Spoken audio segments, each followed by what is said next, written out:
Health insurance पर GST बिल्कुल 0%, life insurance पर जीएसटी 0%। क्या सच में ऐसा हो रहा है? क्या आपको आने वाले समय में आपकी पॉकेट के ऊपर इंश्योरेंस का बोझ कम होने की गई है, उसका पूरा का पूरा फायदा एक कंज्यूमर को मिलेगा? सबसे बड़ा सवाल, क्या जो ये प्रीमियम में रिडक्शन हुआ है ये सारा का सारा कस्टमर को पास होगा या इसमें से कुछ हिस्सा चला जाएगा इंश्योरेंस कंपनीज की पॉकेट में?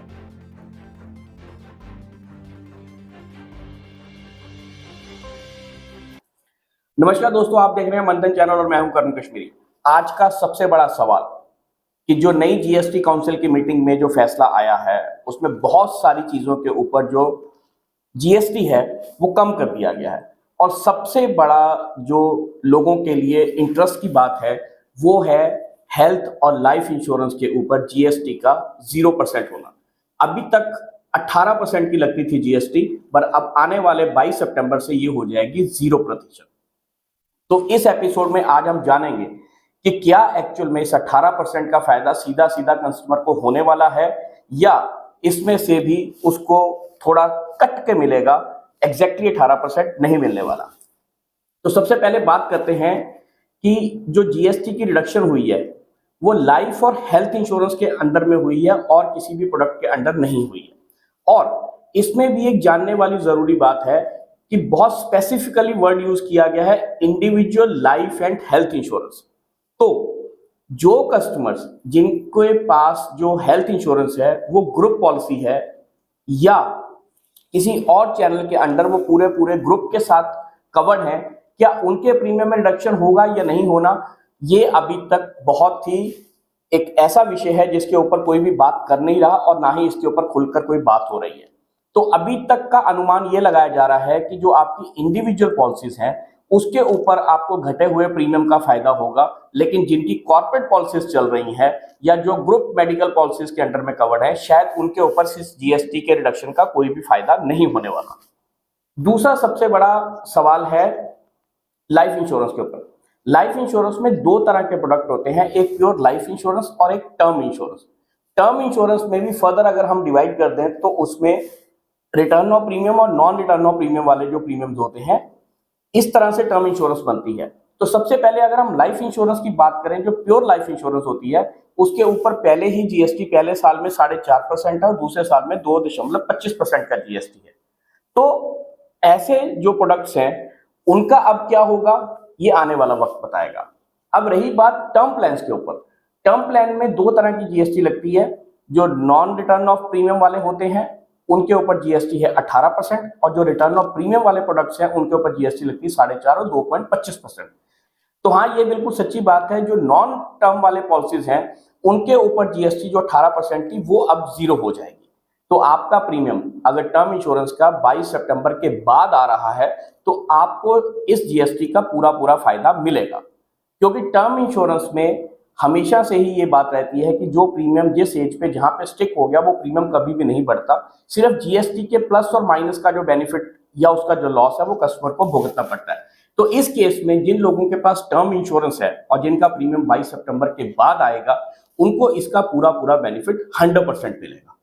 अब इसमें सबसे बड़ा जो रोचक तथ्य है वो है हेल्थ इंश्योरेंस को लेकर, क्योंकि सरकार भी कहीं ना कहीं ये चाहती है कि उनके ऊपर सरकारी का जो हेल्थ का एक्सपेंडिचर है वो किसी तरह से कम हो, और उसको कम करने का एक ही तरीका है कि ज्यादा से ज्यादा लोग हेल्थ इंश्योरेंस के कवरेज नेट में आए। बहुत सारे लोग इसलिए भी हेल्थ इंश्योरेंस में नहीं आते थे क्योंकि इसके ऊपर जीएसटी बहुत ज्यादा था, लेकिन अब चूंकि ये वाला जीएसटी 0% पे आ गया है तो वो बहुत सारे लोग जो अभी तक हेल्थ इंश्योरेंस नहीं लेते थे शायद अब हेल्थ इंश्योरेंस लेने के लिए उनका मन बने और वो हेल्थ इंश्योरेंस लेने के लिए तत्पर हो जाए। लेकिन इसमें भी एक सबसे बड़ा सवाल ये है कि अभी तक जो हेल्थ इंश्योरेंस कंपनीज 18% जीएसटी लगाती थी और दूसरी तरफ जो वो हॉस्पिटल्स की बिल पेमेंट्स करती थी उसके ऊपर भी, सर्विसेज के ऊपर भी 18% जीएसटी था, तो उनको कहीं ना कहीं टैक्स इनपुट का क्रेडिट लेके उस जीएसटी का बेनिफिट मिल जाया करता था। लेकिन चूंकि अब पॉलिसीज के ऊपर जीएसटी 18% नहीं लगेगा और जो हॉस्पिटल की तरफ से जो बिल्स आएंगे या जो टीपी अरेंजमेंट्स की तरफ से जो बिल्स आएंगे रीइंबर्समेंट्स के लिए या पेमेंट्स के लिए, उनके ऊपर 18% की जीएसटी लगी रहेगी, क्योंकि कहीं पर ये क्लियर नहीं किया गया है कि अभी हॉस्पिटल के जो एक्सपेंसेस हैं उनके ऊपर जीएसटी किस रेट से आएगी। तो जब उनको 18% पूरी जीएसटी पे करनी है और यहां से क्योंकि वो जीएसटी नहीं लगा रहे हैं तो उनके पास इनपुट टैक्स क्रेडिट नहीं रहेगा। तो जब इनपुट टैक्स क्रेडिट नहीं रहेगा तो वो 18% की जो लायबिलिटी हेल्थ इंश्योरेंस कंपनीज के ऊपर आएगी, वो उसको कहीं ना कहीं बैलेंस करने के लिए इन प्रीमियम्स में थोड़ा बहुत रिवीजन जरूर करेंगी। ये बात पक्की है कि 18% जीएसटी का पूरा बेनिफिट कंज्यूमर को नहीं मिलेगा, क्योंकि जब इनपुट टैक्स क्रेडिट कम होगा तो वो जो लायबिलिटी होगी वो इंश्योरेंस कंपनीज के ऊपर आएगी। तो इंश्योरेंस कंपनीज आपको 18% का पूरा बेनिफिट नहीं देंगी, ये तो बात लगभग तय है। लेकिन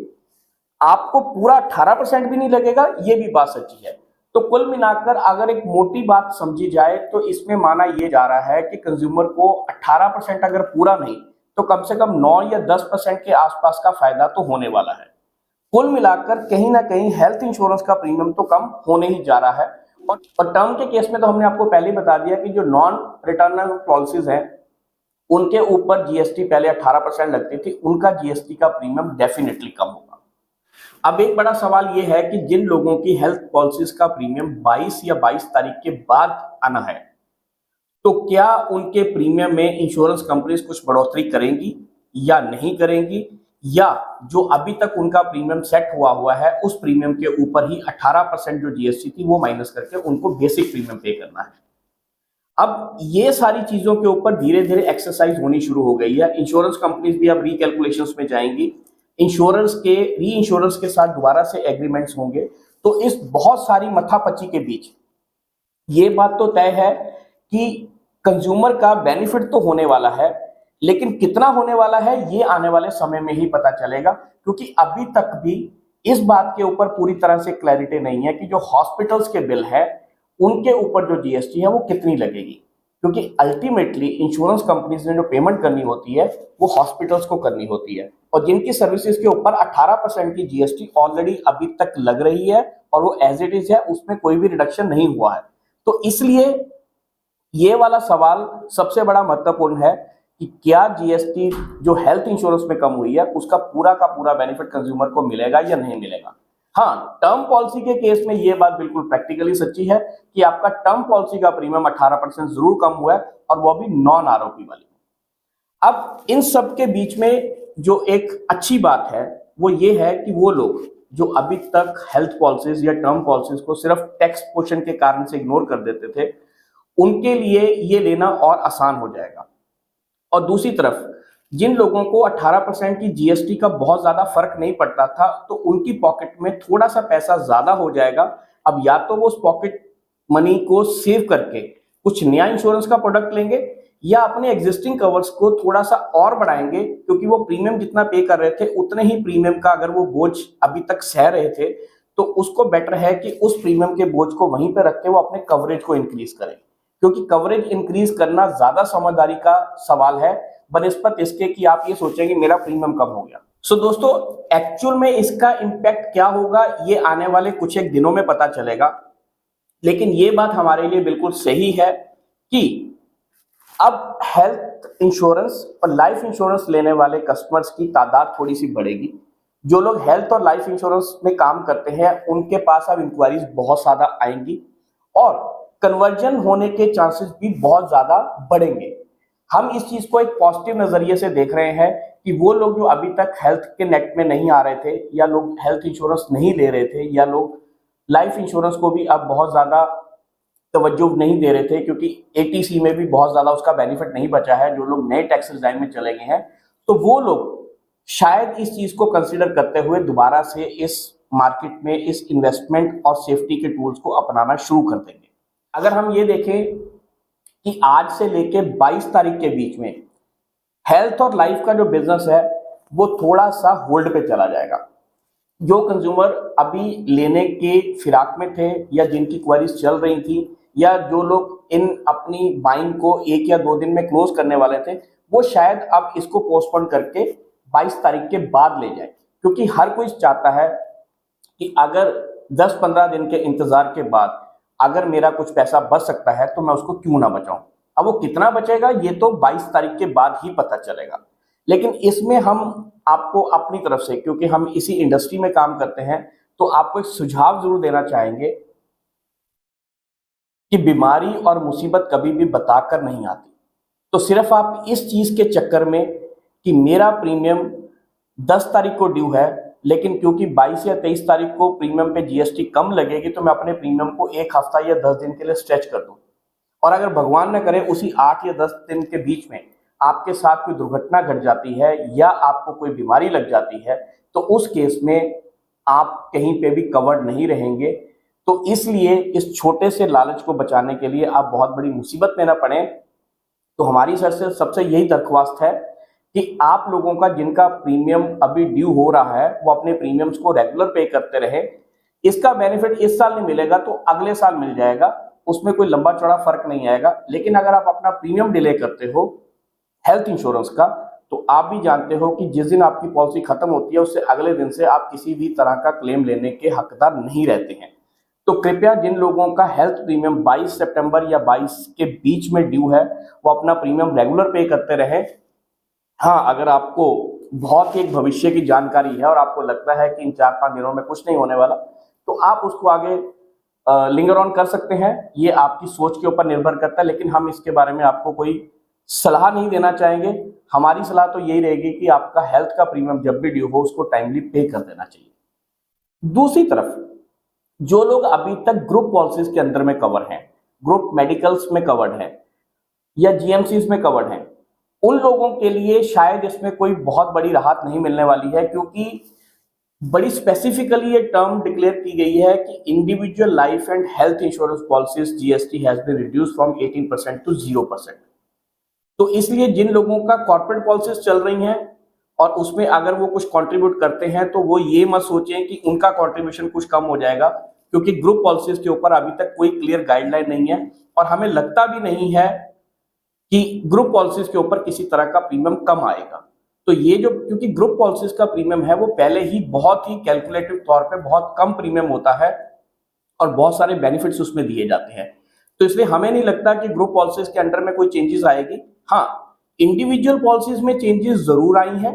और आने वाले समय में इसका इफेक्ट भी दिखना शुरू हो जाएगा। अब वो इफेक्ट कितना आएगा कितना नहीं आएगा ये आने वाला समय बताएगा, लेकिन ये बात पक्की है कि आपको 18% जीएसटी नहीं देना पड़ेगा। अगर आपको पूरा का पूरा 18% का बेनिफिट नहीं मिलेगा तो कम से कम 9, 10, 11% के आसपास का बेनिफिट आपको जरूर मिलेगा, क्योंकि इंश्योरेंस कंपनीज ने अपने जो हॉस्पिटल्स के एक्सपेंसेस का जो जीएसटी एक्सपेंस है उसको कवर करने के लिए वो थोड़ा बहुत प्रीमियम जरूर बढ़ाएंगे। लेकिन साथ ही साथ एक मजेदार बात और है, कुछ कंपनीज के प्रीमियम अभी हाल फिलहाल में ही बढ़े हैं, तो जिनके प्रीमियम अभी कुछ समय पहले ही बढ़े हैं उनको इस प्रीमियम को बढ़ाना कितना आसान रहेगा या इसको एक साल के लिए वो कैसे एडजस्ट करेंगे, ये उनके लिए भी बहुत बड़ा सवाल है और ये उनके लिए भी बहुत बड़ा एक कैलकुलेटिव मूव है कि वो किस तरह से जाएंगे। और दूसरी तरफ लाइफ और हेल्थ की इंश्योरेंस की मार्केट की अगर हम बात करें तो डेफिनेटली 22 सितंबर के बाद इस मार्केट में जरूर बूम आएगा और आने वाले त्योहारी सीजन में जो लोग बाकी जगह इन्वेस्ट करते हैं वो लाइफ और हेल्थ इंश्योरेंस में भी इन्वेस्ट करेंगे। लेकिन जो लोग इस बिजनेस के साथ जुड़े हुए हैं उनका ये मानना है कि शायद आज से लेके 22 तारीख के बीच में क्वेरीज बहुत ज्यादा जनरेट होंगी, लेकिन उनके कन्वर्जन होने के चांसेस बहुत कम है, क्योंकि हर क्लाइंट ये सोचता है, ये एक ह्यूमन नेचर है कि अगर मेरे को हफ्ते 10 दिन के बाद किसी चीज को पोस्टपोन करने के बाद मेरे कुछ पैसे बच सकते हैं तो मैं क्यों ना उसको बचाऊं। सिंपल सी बात है, अगर किसी का आज की डेट में टर्म का प्रीमियम 1 लाख रुपए आ रहा है और उसके ऊपर 18% जीएसटी डाल के उसको 1,18,000 रुपए देने हैं, तो अगर 23 तारीख को उसको वही वाली पॉलिसी 1 लाख में या 1,02,000 या 1,05,000 में भी मिलती है, तब भी कहीं ना कहीं उसका 10 या 12,000 रुपए की सेविंग होगी। तो एक ह्यूमन टेंडेंसी के नाते या तो वो उस सेविंग को करना चाहेगा या 1,18,000 का प्रीमियम पे कर कर वो अपना कवरेज थोड़ा ज्यादा बढ़ाना चाहेगा। और ये 100% होगा आने वाले जो ये तकरीबन आप कह सकते हैं जो 14 या 15 दिन है, इन दिनों में हेल्थ और लाइफ वालों के पास इंक्वायरीज बहुत ज्यादा आने वाली हैं, कन्वर्जन के चांसेस बहुत कम हैं, लेकिन हाँ इसको मार्केट करने का बहुत अच्छा समय है। अगर आप अपने क्लाइंट्स जो अभी तक सिर्फ जीएसटी को मद्देनजर रखते हुए अभी तक हेल्थ और लाइफ के बारे में बात नहीं कर रहे थे, आप उनसे बात करना शुरू कीजिए, आपको नई क्वेरीज जरूर आएंगी। कन्वर्जन 22 तारीख के बाद ही होंगी, ये हमारा मानना है। बाकी हर कस्टमर की अपनी एक सूझबूझ होती है, हर कस्टमर की अपनी एक रिक्वायरमेंट होती है, हर कस्टमर की एक बाइंग कैपेसिटी होती है और उसका एक बाइंग का इंपल्सिव नेचर होता है। कुछ लोग इमीडिएट परचेज करते हैं, कुछ लिंगर ऑन करते हैं, कुछ लोग बड़ा सोच समझ मार्केट की कैलकुलेशंस देखने के बाद करते हैं। तो हर तरह का कस्टमर मार्केट में है, हर तरह का प्रोडक्ट मार्केट में है। तो आप भी एक अच्छे एडवाइजर से आज ही एडवाइस लें। हेल्थ और लाइफ इंश्योरेंस के रिलेटेड अगर आपकी कोई क्वेरीज है तो आप हमसे भी संपर्क कर सकते हैं। हम आपको एक बेहतरीन सुविधाजनक प्रोडक्ट, उसकी सर्विसेज और साथ ही साथ एक अफोर्डेबल रेट पे एक अच्छा लाइफ या हेल्थ इंश्योरेंस का प्रोडक्ट सजेस्ट कर सकते हैं। इसके अलावा अगर आप और कोई जानकारी चाहते हैं तो डिस्क्रिप्शन में हमारी पूरी डिटेल्स है, आप हमसे कभी भी संपर्क कर सकते हैं। तो दोस्तों ये थी हमारी छोटी सी कोशिश उन सब दर्शकों के लिए या उन सब मित्रों के लिए जिनके कल से हमें लगातार ये फोन आ रहे हैं जब से जीएसटी काउंसिल का ये फैसला आया है कि इंश्योरेंस की जीएसटी कम हो गई है, तो अब मेरे आने वाली पॉलिसी के ऊपर क्या इफेक्ट पड़ेगा। तो अभी तक जितना न्यूज़पेपर्स में आया है या जितना हमें जीएसटी जो नोटिफिकेशन से पढ़ने को मिला है या जो अभी तक हमने एनालिसिस किया है, ये एक बड़ा ही आप कह सकते हो बड़ा सटीक और छोटा सा निष्कर्ष है जो अभी हमने निकाला है। आने वाले समय में इसमें जैसे जैसे चेंजेस होती जाएंगी तो हम इसके ऊपर एक वीडियो बनाकर और जरूर डालेंगे 22 तारीख के बाद। लेकिन अभी तक की जो सारा सिनेरियो है वो यही कहता है कि सबसे ज्यादा जो फायदा है वो टर्म इंश्योरेंस वालों को होगा जिनका नॉन आरओपी का प्रोडक्ट है, और दूसरा सबसे बड़ा बेनिफिट इंडिविजुअल हेल्थ इंश्योरेंस लेने वालों को होगा। ये बात गारंटी के साथ पक्की है। और 22 तारीख के बाद जो लोग लाइफ और हेल्थ का इंश्योरेंस का बिजनेस करते हैं उनके लिए सच में ये दिवाली बहुत ही सुखद होने वाली है, क्योंकि उनके पास बहुत सारी इंक्वायरीज भी जनरेट होंगी और बिजनेस का कन्वर्जन भी होगा। तो इसी उम्मीद के साथ हम आज लेंगे आपसे विदा। अगर इसके विषय में आपके पास कोई और जानकारी है या आपको लगता है कहीं पर हमारी जानकारी में कोई कमी है तो आप कमेंट्स करके हमें जरूर बताइए। हम आपकी समस्या का समाधान भी करेंगे और अगर हमसे कोई गलत इंफॉर्मेशन पास हो गई है तो हम उस इंफॉर्मेशन के ऊपर भी रेक्टिफिकेशन करने की कोशिश करेंगे। तो दोस्तों हम लेंगे आपसे आज विदा। देखते रहिए मंथन चैनल और इसी तरह के नए नए विषय हम आपके लिए उठाकर लाते रहेंगे और आपको जानकारी देते रहेंगे। धन्यवाद।